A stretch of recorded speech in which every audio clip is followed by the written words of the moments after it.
አመሰግናለሁ። ያው ስሜ የቻለ ጥላዬ እባላለሁ። የደንበጫ ዙሪያ ወረዳ አስተዳደር ጽሕፈት ቤት ኃላፊ ነኝ።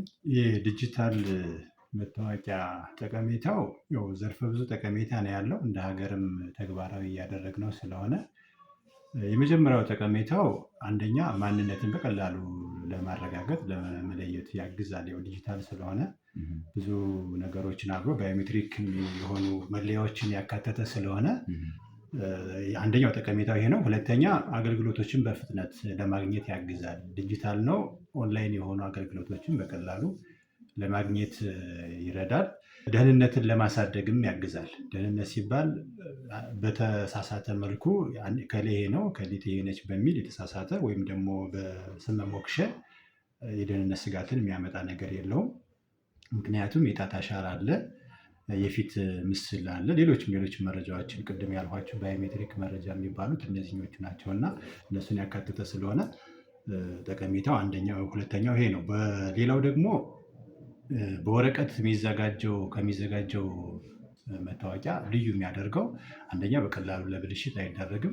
ሁለተኛ ቅድም ባልኋቸው ልክ ኪዋር ራሱን የቻለ ሰርች የሚደረግበት ማንነቱ የሚገለጽበት መረጃ ስላለው በዚህ ልክ ጠቀሜታ አለው።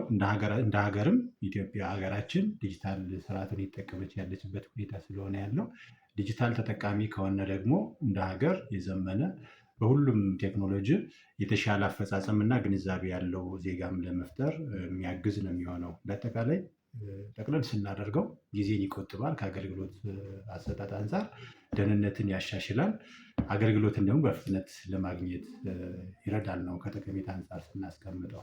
ማህበረሰባችን በመጀመሪያ አካባቢ ዲጂታል መታወቂያ ምንድን ነው የሚለውን በደንብ ያልተረዳበት ሁኔታ ነው የነበረው በተለያየ አግባብ። አሁን ካለው ነባራዊ ሁኔታ አሁን ካለው የጸጥታ ችግር ጋር በተያያዘ ሌላ ስም ሰጠውት ሌላ ታርጋ ተሰጥቶት ዲጂታል መታወቂያ ምን እንደሆነ በደንብ ሳይረዳ አይደለም ማህበረሰቡ እንዳጠቃላይ ይሄ ወረዳችን ነዋሪ ይቅርና የመንግስት ሰራተኛ ሆኖ ጥርጣሬ የነበረበት ግልጽ ያልሆነበት፣ በተመሳሳይም ደግሞ ማህበረሰቡ በአብዛኛው የገጠሩ ማህበረሰባችን ስለ ዲጂታል መታወቂያ በቂ የሆነ ግንዛቤ አልነበረውም። ነገር ግን ደግሞ እያየው ሲሄድ በደንብ እየተረዳ ሲሄድ እኛም በተለያዩ አጋጣሚዎች በተለያዩ መድረኮች ግልጽ እያደረግንለት ሲሄድ ዲጂታል መታወቂያን መጠቀም እንዳለበት፣ የዲጂታል መታወቂያ ባለቤት መሆን እንዳለበት እና የሚፈልጋቸውን አገልግሎቶች በፍጥነት ማግኘት እንዳለበት እንዲያገኝም እንደሚረዳውም ስለተረዳ አሁን ባለው ነባራዊ ሁኔታ በጥሩ ሁኔታ ላይ ነው። ዲጂታል መታወቂያ የሌለው አርሶ አደር በአብዛኛው አናገኝም። በዚህ ልክ አሁን ባለው ነባራዊ ሁኔታ ዲጂታል መታወቂያ የትኛውንም አገልግሎት የሚፈልጋቸውን አገልግሎቶች በፍጥነት እንደሚያገኝበት፣ የወረቀት መታወቂያ ሲጠቀም ደግሞ በቀላሉ ሊበላሽ እንደሚችል፣ ዲጂታል የሆነ ቴክኖሎጂውን የሚጠቀም እንደሌለው፣ በኦንላይን የሆኑ ለምሳሌ የተማረው ክፍል ደግሞ ኦንላይን የሆኑ ነገሮችን በወረቀቱ መታወቂያ ሊያገኝ እንደማይችል በደንብ ተረድቶ አሁን ባለው ነባራዊ ሁኔታ ጥሩ ግንዛቤ ላይ ያለበት ሁኔታ ነው ያለው። አሁን ባለው ነባራዊ ሁኔታ ቅድም እንዳልኳችሁ የወረዳችን ሕዝብ ከ150 ሺህ በላይ ነው፣ የህፃናትንም ጨምሮ። ዲጂታል መታወቂያ በዋናነት ማውጣት አለበት ተብሎ የሚታመነው እድሜው ከ5 ዓመት እድሜ በላይ የሆነ ሁሉ የዲጂታል መታወቂያ ባለቤት መሆን አለበት ተብሎ ነው የሚቀመጠው ወይም ደግሞ እንደ አሰራርም የተቀመጠው።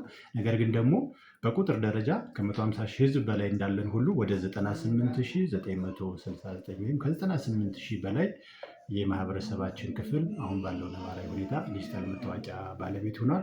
አሁንም ተመዝግበው መታወቂያቸው በእጃቸው ያልደረሳቸው በርካታ ቁጥር አለ። በየቀኑ ነው እኛ ዳታ የምንሰበስበው ከፋይናንሽል ተቋማት፣ ከንግድ ባንክ፣ ከአማራ ባንክ፣ ከአቢሲኒያ፣ ከአዋሽ፣ ከቴሌ፣ ከጸደይ ባንክ ይህን መረጃ በየቀኑ እንሰበስባለን። አሁንም ቀጣይነት ያለው ቁጥር ነው።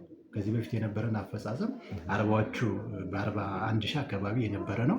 አሁን ባለው ነባራዊ ሁኔታ ደግሞ ከ98 ሺህ በላይ ፊገራቲቭ ቁጥሩን ማስቀመጥ አስፈላጊ ከሆነ 98969 እስካሁኗ ሰዓት የዲጂታል መታወቂያ ተጠቃሚ ነው። ከሰዓት ወይም ደግሞ በቀጣይ ባሉት አጭር ቀናት ደግሞ ከ100 ሺህ በላይ ቁጥሩ ይደርሳል። ጥቅሙ የዲጂታል መታወቂያው ፋይዳ በደንብ አንድምታው በደንብ ስለተረዳ እና በደንብ አገልግሎቱን ስለተረዳ ህዝቡ አሁን በከፍተኛ ሁኔታ እየዋጣ ያለበት ሁኔታ ነው ያለው ማለት ይቻላል። ዲጂታል የሆነውን ቴክኖሎጂ በደንብ መጠቀም አለብን። አንደኛ ዓለም አሁን ባለው ነባራዊ ሁኔታ በቴክኖሎጂ በጣም እየመጠቀች በሄደችበት ዘመን ዲጂታል መታወቂያ ተጠቃሚ ሆነን በርካታ ነገሮችን እናገኛለን። ኦንላይን የሆነ ማንኛውንም የምንፈልገውን አገልግሎት ማግኘት እንችላለን።